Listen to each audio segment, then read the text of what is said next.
Rahmet. Köpçülüknün keyfiyatına ayı coşkun buladıdı.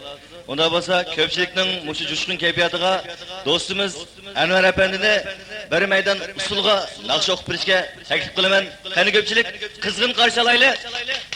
Enver Efendi, Bo'ladi, unda bo'lsa do'stlarniki qizg'in kayfiyatiga o'zbekchani o'zgartirib ishlagan naqshlarimdan o'ynaysan degan naqshini taqdim etaman. Qani bir o'ynab ketaylik do'stlar. Qani rahmat.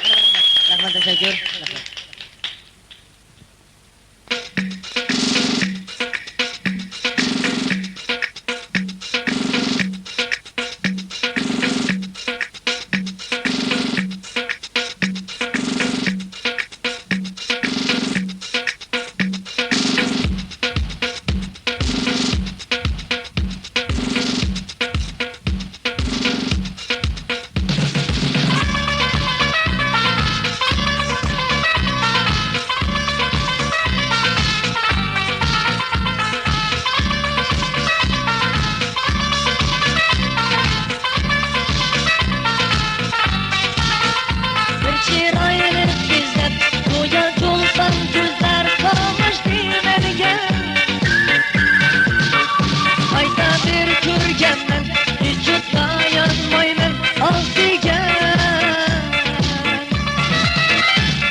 Şunca nazını oynarsan, oynarsan, oynarsan, oynarsan.